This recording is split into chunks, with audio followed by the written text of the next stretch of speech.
السلام عليكم أصحابتي وأنا سامر بدك جوكتان مدير كذب وعبد الملك مراد أو برا برشة الدب وصل لابطي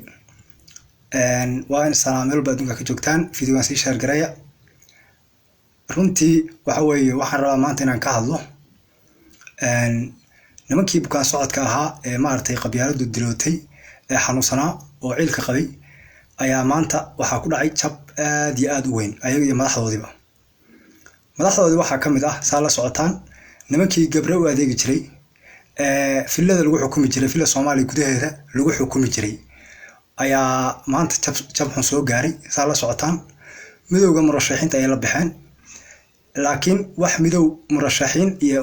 siyaasiyiin Soomaaliyeed ay yihiin malaha waa daba dhalifyo jawaajis ah oo cadowga Soomaaliya u jabin jiray laguna adeegan jiray waana iska caday taas ummadda Soomaaliyeedna dhammaan xoogga wadaniinta meel walba ay kala joogaan iyo dadka Soomaalida inta damiirka leh waxa weeye saxafiyiinta iyo maartay macnaha dadka siyaasiyiinta ama maartay macnaha way wada sheegeen ummadana way ku baraarujin jireen qabyaaladana waa wax xun runtii qofka markuu qabiiliste yahay waa qof xanuunsan oo kale saala socotaan isaga dhan waa gariiraya waxaan aragnay aan soo daawanay filmaad aad u fara badan oo runtii lagu doonayo Soomaaliya in lagu dhabar jabiyo waxa kamid ahayd badii cadowga Soomaaliya loo saxiixay ayaa kamid ahayd waxa kamid ahayd in waxyaalo badan oo been abuur ah dawladda Soomaaliya laga sheego si maartay macnaha loo burburiyo qarannimada Soomaaliya ilaa hadeertaana cadowga Soomaaliya uu daba taagan yahay cadowga Soomaaliya wax uga daran kuwa gudaha ee siyaasiyiinta sheeganaya ee madaxda sheeganaya horena dalka u soo xukumay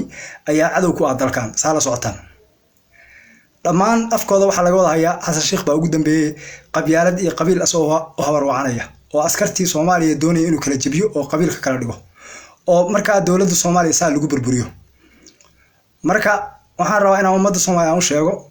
maanta jabkii ugu xumaa ku dhacay doorashadii shacabka Soomaaliyeed la doonayay in awoodda dib loogu soo celiyo ayay ka hor yimaadeen saala socotaan markii ay ka hor yimaadeen oo Axmed Madoobe iyo Dani ay soo adeegsadeen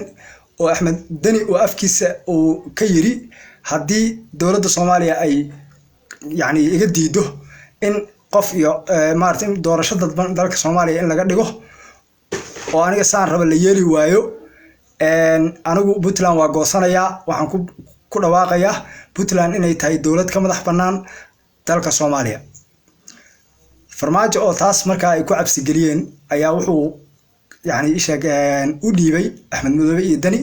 doorashadii dadbanayd oo wuxuu ku yiri waxaan musuqmaasuqa wadaan adinku soo walwalaaqda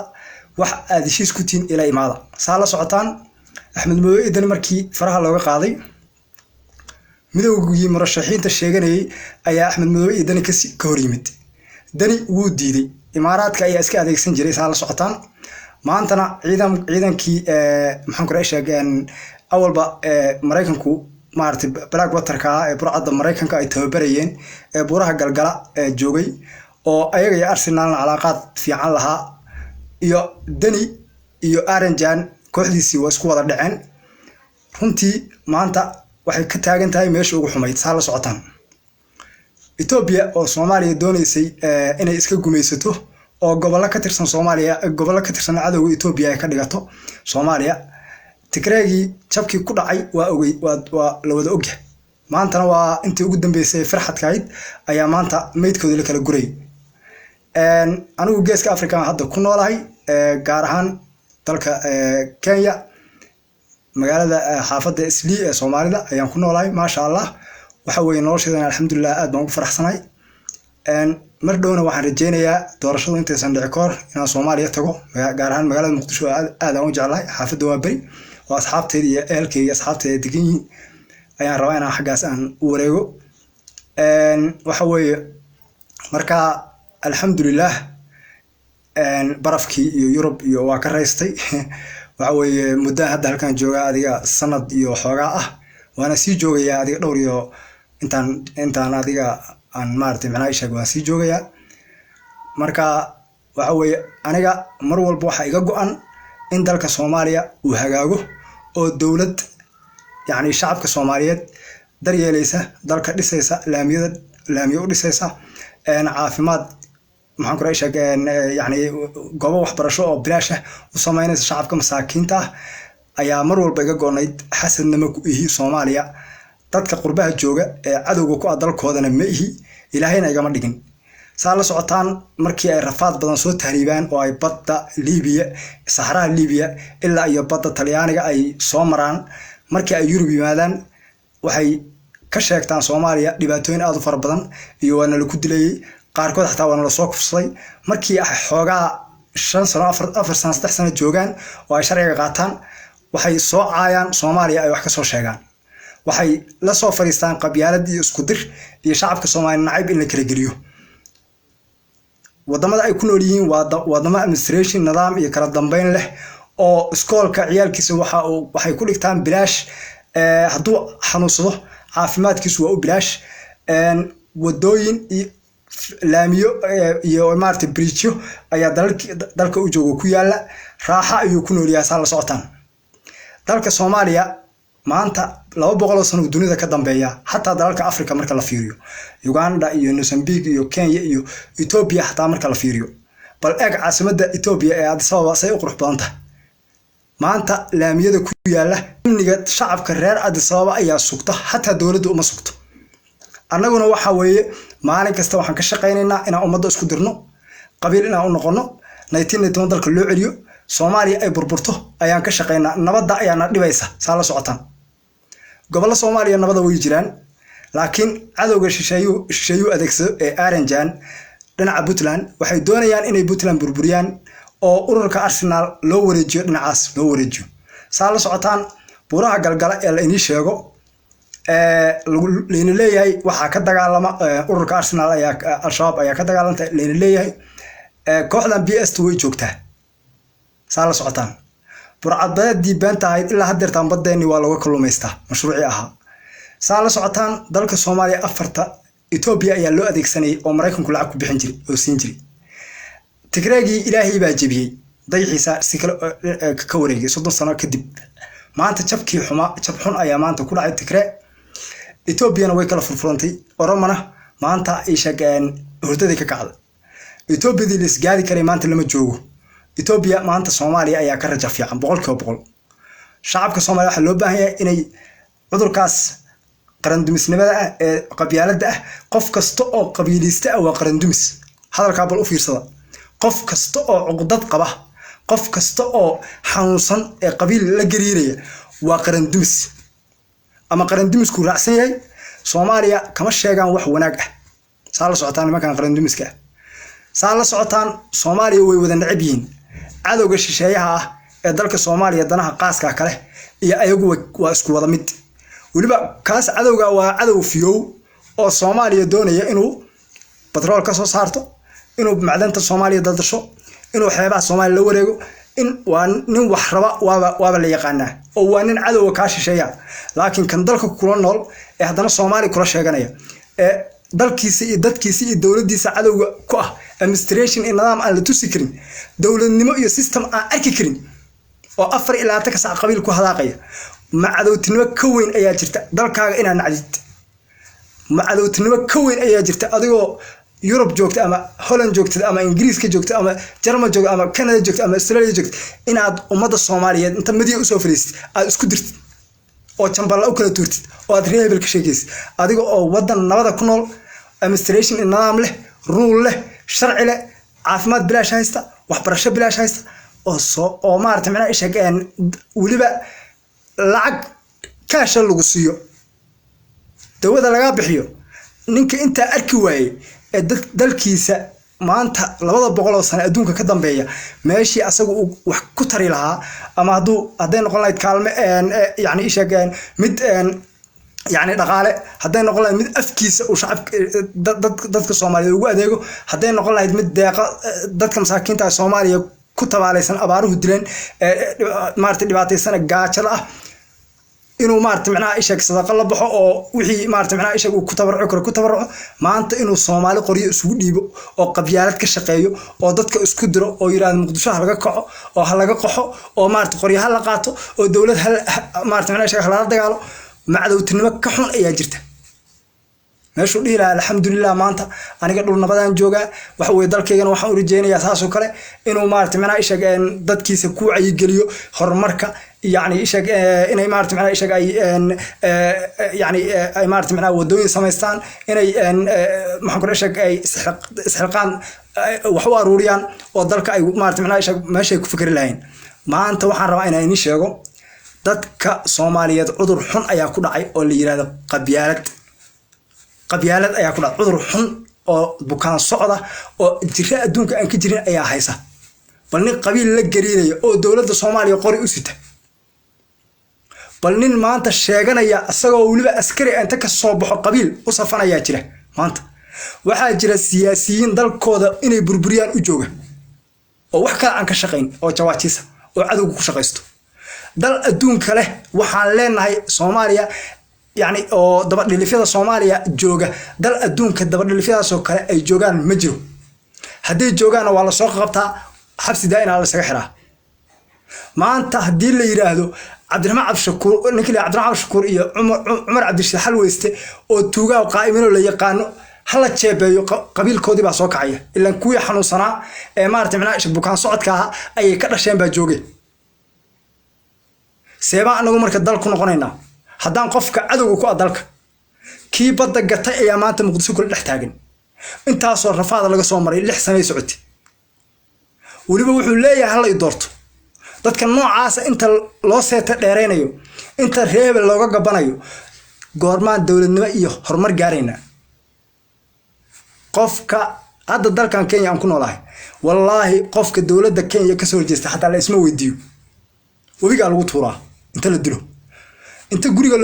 loogu yimaado laga baxaa kan dawladda Kenya hatuu raba siyaasi xisbi ha ahaado daro gudoomiye xisbi ha ahaado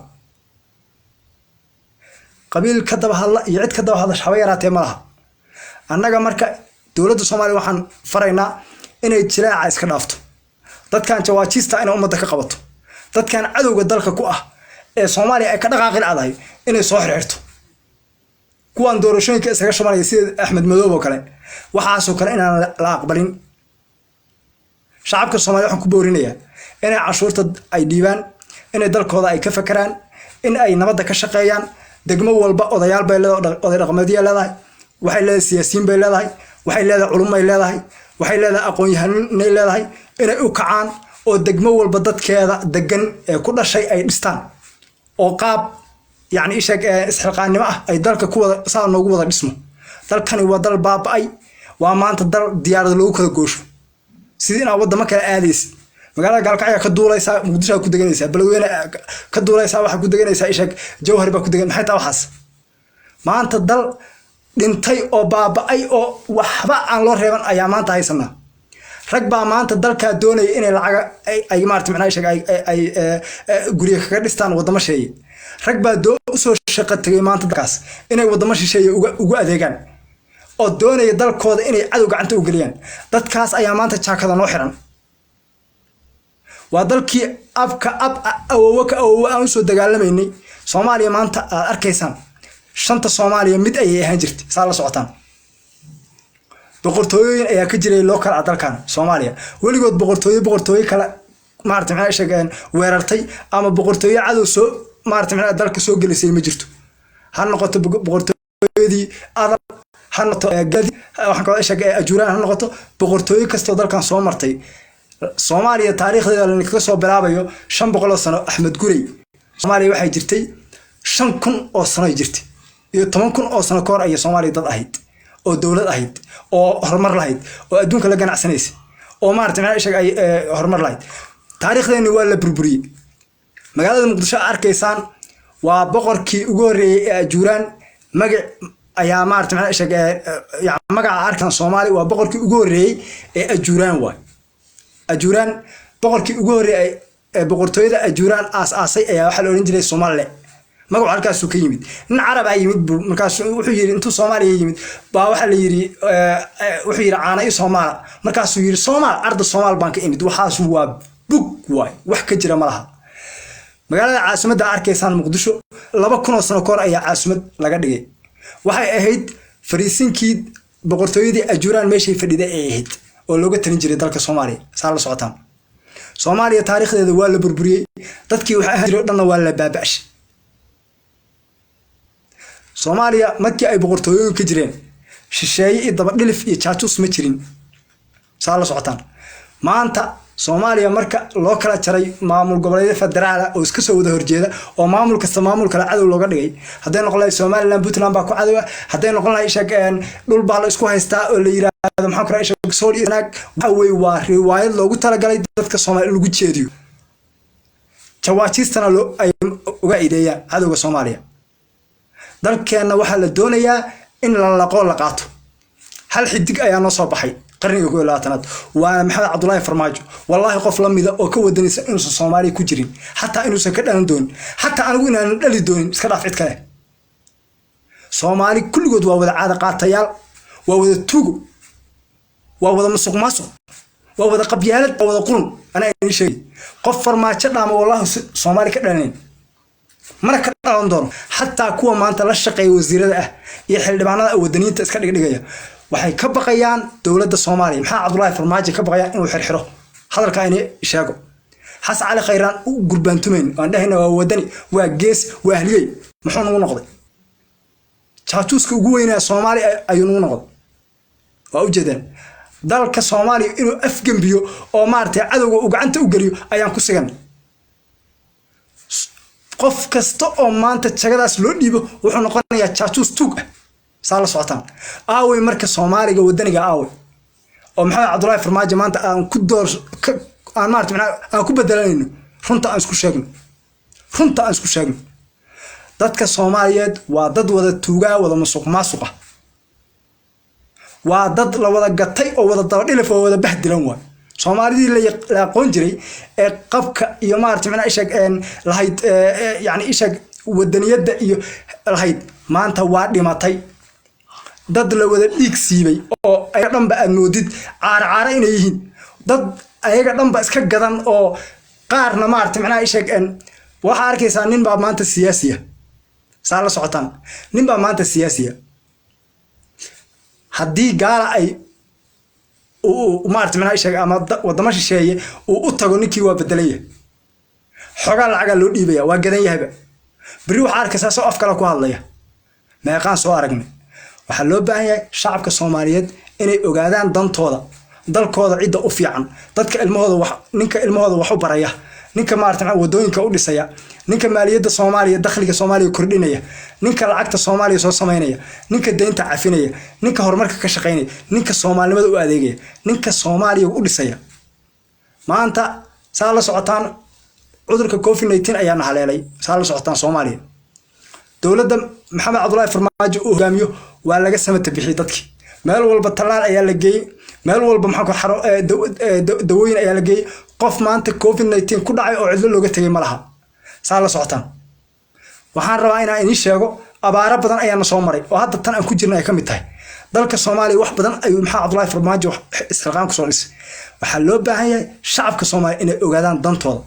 doorasho shacabku ay codeynayaan oo hatta gudoomiyaha degmada ay soo dooranayaan oo ay maartay gudoomiyaasha soo dooranayaan oo ay wasiirada soo dooranayaan oo xildhibaanada ay soo dooranayaan ayaa maxaa cabdullaahi farmaajo shacabka la rabay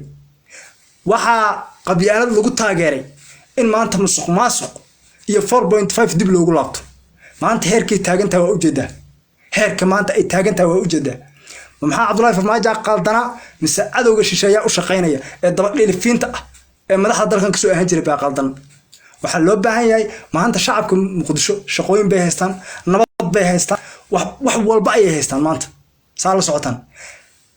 ka hor maxaa cabdullaahi farmaajo doorashadiisa bal fiiri magaalada Muqdisho ay ahaan jirtay yaa xukumi jiray horta marka hore gabre iyo ciidamadiisa iyo amisom ayaa say doonta ka yeelan jirtay gabdhahay dariiqa ka wadan jireen asagoo arkay ay gabadhiisa inta la wato sargaal amisom loo geen jiray maanta waxay ku leeyihiin maxaa cabdullaahi farmaajo naga baxo Muqdisho inoo kaale war Muqdisho ina adigu leeyahay yaa kugu haysta shacabka Soomaaliya dhan baa alaale yaa kugu haysta lahow laakiin waxa adiga shaqaysato waxaad yani isgaarsiiso baa leedahay nabadaada ayaa laga shaqeynaya waxbarashadaada laga shaqeynaya horumarkaaga laga shaqeynaya maxay taa waxa lagu dhimay markaan in leeyahay qof kasta oo qaran dumisa waa qabiiliste waana bukaan socod waa qof xanuunsan markaan in leeyahay taas waa qof kasta oo qaran dumisa oo system nacayb dowlad nac iyo horumar nac iyo maartay macna ishag wax kasta oo qurux badan oo system loo habeey qof kasta oo nacayb waa qabiiliste u fiirsada qaran dumis ku warrama hadduu noqon lahaa balwaan hadduu noqon lahaa daahir calasow hadduu noqon lahaa ishag mid kasta oo حتى واحد كدر تعشينه على كدر مد كست وقف عقدات قضاء وبكان صعد حنو صنوة وجرو لو بقى إلى الدبر جويو جريدان بكان صعدنا على ود كوسر أيضا يا أمضى لسكو جويو قف كاسي عقلي إنه ما هيو قف كاسي علمي إنه ما هيو قف كاسي وحبرشان إنه ما هيو قف كاسي هرمر إنه ما هيو قف كاسي دولة نمر إنه ما هيو وإن أمضى الصومالي أي أركتها أو فرتك في غدا هي أي ترى ورادرونا داف والكدوني من الصومالي لا غامرو شعبك الصومالي وين كنستين عداود iyo qori la qaatay iyo wiilal la isku gooyay iyo ku dhimay ka dhimay iyo waxaas waa soo dhamaatay Soomaaliya maanta hore u soconaysa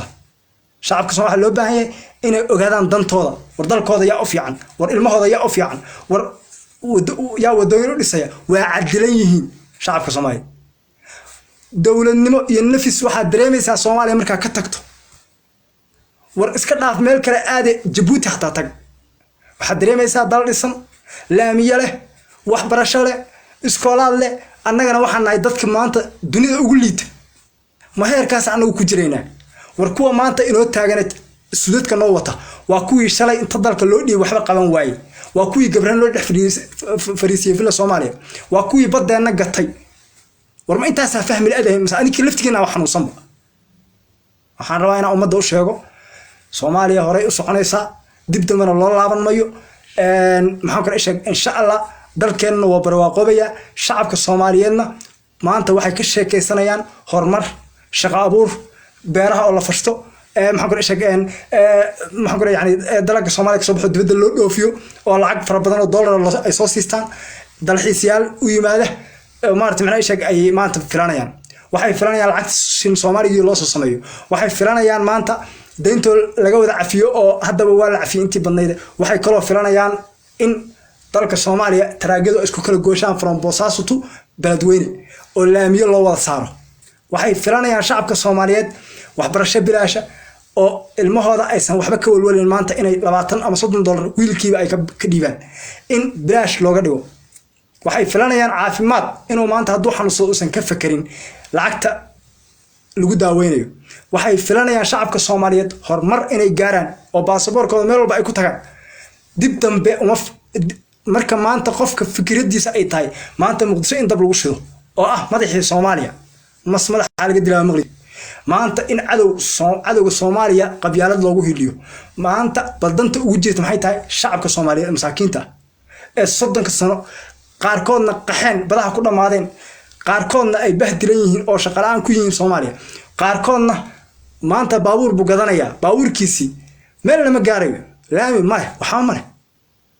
lacag ma haysto waxa weeye lacag coins la yiraahdo ayaa mobilka lagu kala transfera ilaahay ku dhaariyay dal aan lahayn wax lacag gal ugu arka adduunka oo iska socdo warmeed socdaana ma heerkaas maanta bukaan socodka iyo qabyaaladiistayaashu waxay ku hogaaminayaan waa taas waa iyo kuwa jawaajista cadowga ku ah Soomaaliya adigu cadow kugu yahay maahan cid kale cadow kuma ah adiga la haybta la qabiilka abu cadow kugu yahay horumarna kuma soo wado shala aad ogeyd inuusan horumar ku hayn